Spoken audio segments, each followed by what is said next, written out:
So I'm with my sister Cory. Hi. Yeah.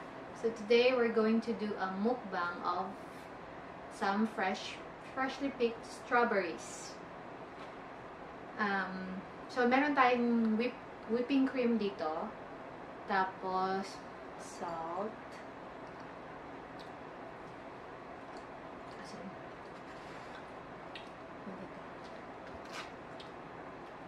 Kami mismo ang pumitas nitong mga strawberries. Kasi may strawberry fields dito, strawberry farm na ikaw mismo din ang pipitas gaya ng sa. So, ano nga yung topic natin ngayon, Cor? Pwede ng asin. Gusto ko sa strawberry may asin. Kahit matamis pa siya, gusto ko may asin pa rin. So, pag-uusapan natin ngayon kung paano kami nakapunta dito sa Canada. We'll start from Cory. Ako ba? Ikaw muna. Paano ka dito nakapunta sa Canada? Anong ginawa mo? Paano ako nakapunta dito? First, pumunta muna ako sa Holland, Netherlands. Natrabaho ko doon as au pair. So, mayroon agency noon sa Pilipinas na age 18 to 25 lang na tapos single. Pwede ka mag-apply as au pair going to Holland, tapos i-train kayo for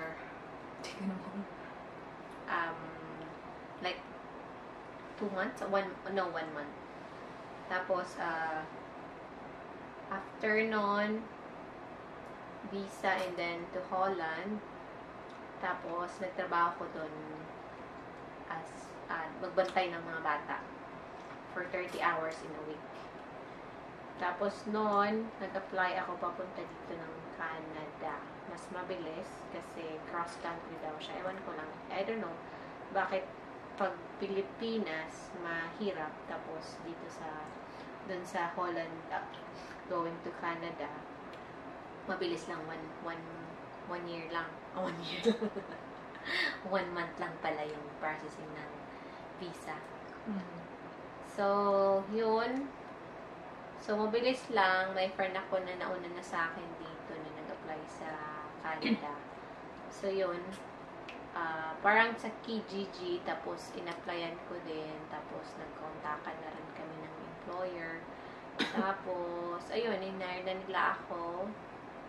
And then, after nun, nakapunta na ako dito sa Canada. So, I came here August 2009. August 21, 2009. So, magte-10 years na this coming August 21. Yeah. Mas nauna siya sa akin. So, after 2 years, pumunta din ako dito. So, after 2 years ng pagpunta niya, mga 2011 ako nakapunta dito. Same din ng kanya. Pumunta muna kami ng Holland. Sa Holland, nag-work kami as au pair. So, hindi yun work, para siyang exchange of culture core, di ba? Exchange. Cultural exchange. Tapos, in exchange, tutulungan mo yung family na mag-alaga ng bata. Tapos, bibigyan kanila ng allowance. Like $400 or $300 a month. So, Tapos, libre pa, board and lodging. yeah.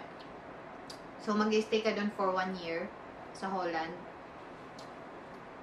Anyway, hindi lang naman Holland. Maraming,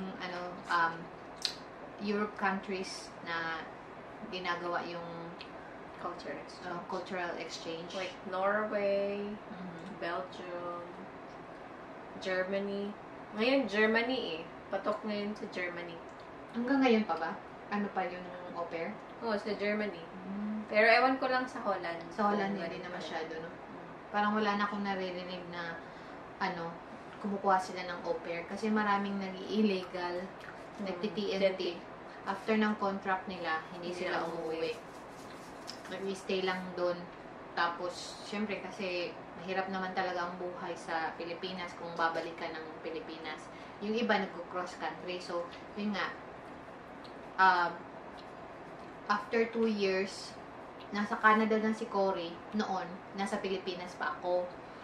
Tapos, nag-decide ako na why not pumunta rin ako ng Holland at baka makapunta rin ako ng Canada.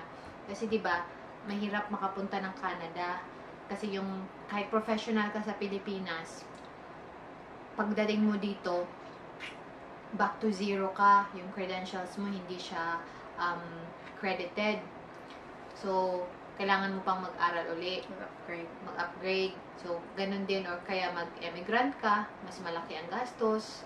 Nung mga time natin, parang matagal ba ang pag-emigrate dito, no? Ang processing? Matagal ang process ng matagal din mag-process ng permanent resident noon.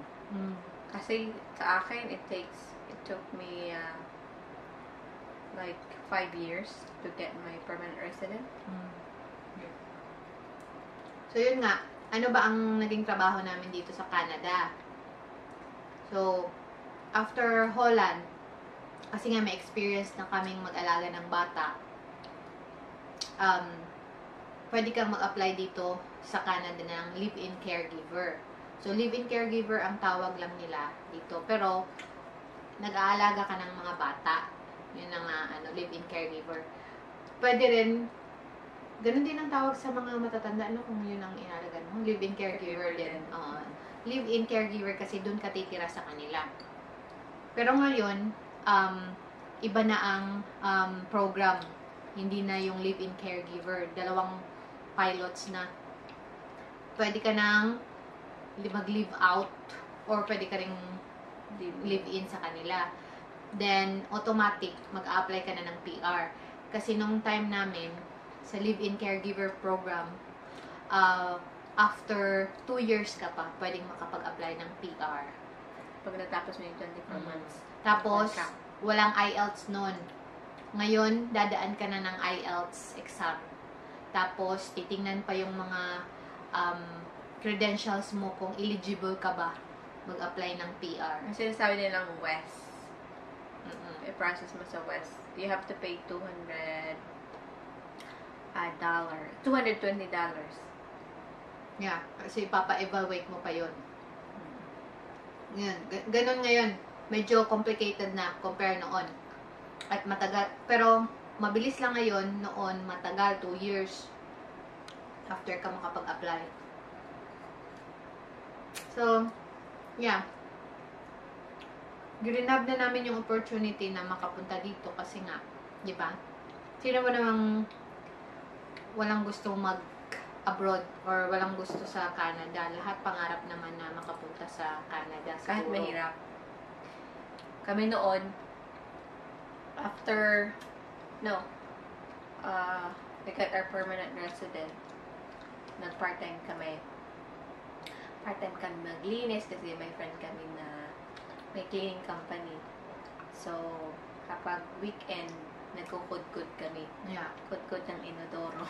Hi sa mga taga Prince George. Hi Ate Amy. Kung nanonood ka. And Alma. Ate Aya and Al. Na, mahirap din ang buhay sa abroad. Mahirap din dito sa abroad.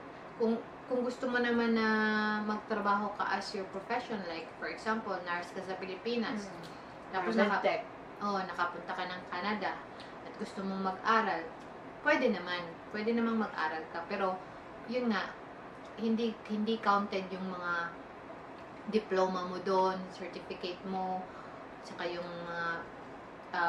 work experience mo doon, hindi counted pagpunta mo dito. Babalik ka talaga sa pag-aaral. So, kailangan mo ng pera, kailangan mo ng time. Siyempre, maglo-loan ka sa government, mangungutang ka para makapag-aral ka uli. Pero, worth it naman kung gusto mo mag-aral. Worth it naman din yung sahod mo, yung pay mo pagkatapos. Kasi pag mag-loan ka dito sa government, Priority ka nila na Oo. makapagtrabaho. Kasi Yeah. may utang ka. So, kailangan nila na, syempre, prioritize ka na magka-work. Yan. Ito yung ibang strawberry na nalasahan ko. Para siyang, minsan santol. Diba? May iba, oo. Nalasahan ko parang santol sa Pilipinas. Yan. Ang tabi siya. Organic daw, organic.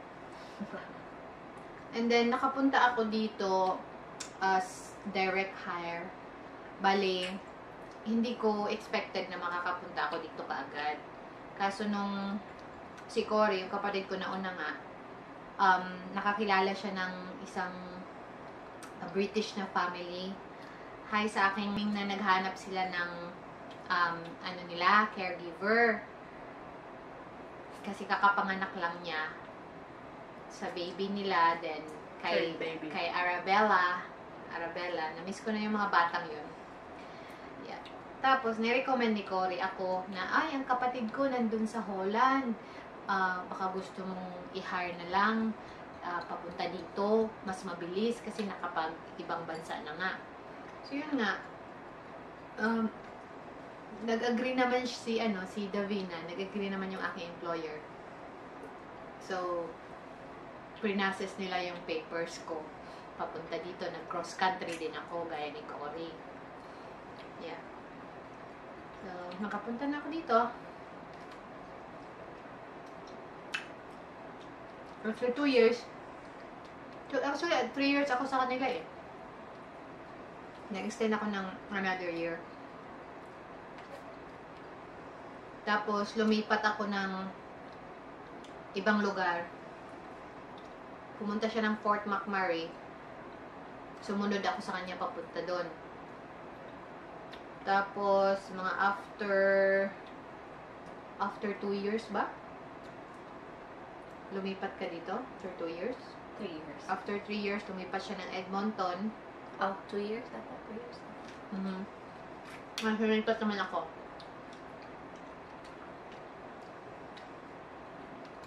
Nandito na si Jom. Nakuha ko na si Jom. At after ko pagpanganak kay Nat, lumipat kami ng Edmonton.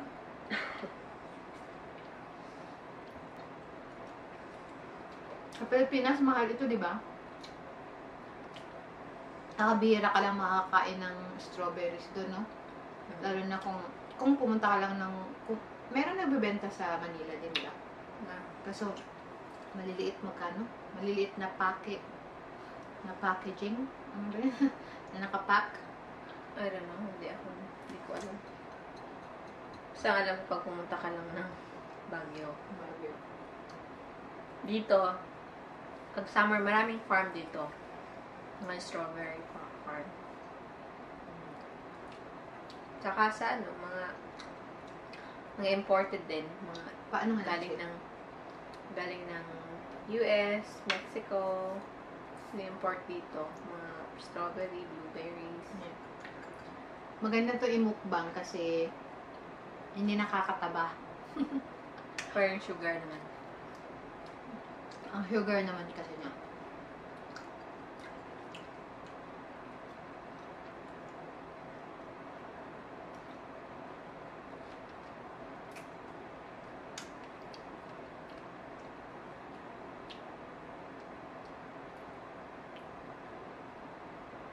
Yung pagka-abroad is, lang naman din.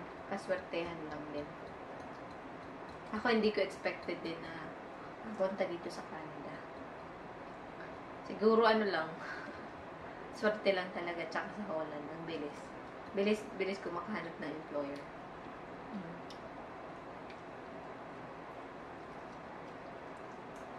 Marami namang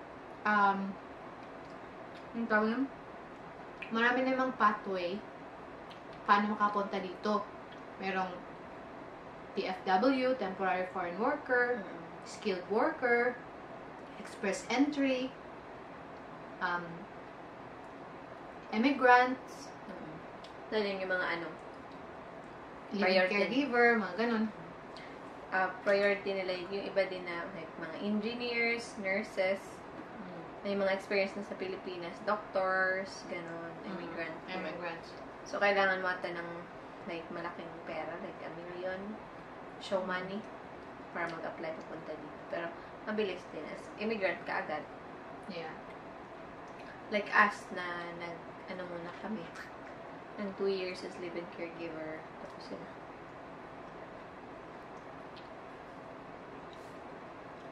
Kung mga nag-wonder kayo kung saan yung mga babies namin, tulog silang dalawa. Kaya nakapag-video kami ngayon. Ubusin ba natin to? I don't know. Hindi Medyo naman siguro. haba tayo ng ngayon, ng pagre-record kung uubusin namin to. Din namin sa inyo kasi under process pa ngayon yung brother namin. Yeah. So, we'll let you know kung sana ma-approve. Hindi. Yeah. So, ngayon, iba naman yung pilot nila kung paano makapunta dito. Marami na siyang mga requirements din. Yeah. Isa na dun yung IELTS. Pasa mo muna before mo i-process yung papers. Sa mga TFW sa skilled workers, meron talaga silang IELTS. Pero nung time namin, live-in caregiver program, walang IELTS. Hindi required. Ngayon, isa ng requirements. Hindi, dahil nga, pinasis natin from, Holland. Kasi may kakilala ako nun, papunta din dito. Live-in caregiver siya, hindi siya ng sister niya. Nag-IELTS siya. Philippines? From Philippines. Kailangan pala talaga mag-IELTS kung sa Philippines ka. Pero yung Holland, hindi naman English country, no? Bakit hindi tayo ni-require ng IELTS? Ano? Siguro, na lang, hindi kahit hindi tayo ng English na ka-survive. Kasi hindi naman tayo marunong mag-Dutch. Yeah. Yung iba nun pinag-aral, pwede ka mag-aral din ng it's your choice naman kung mag-aral ka ng Dutch.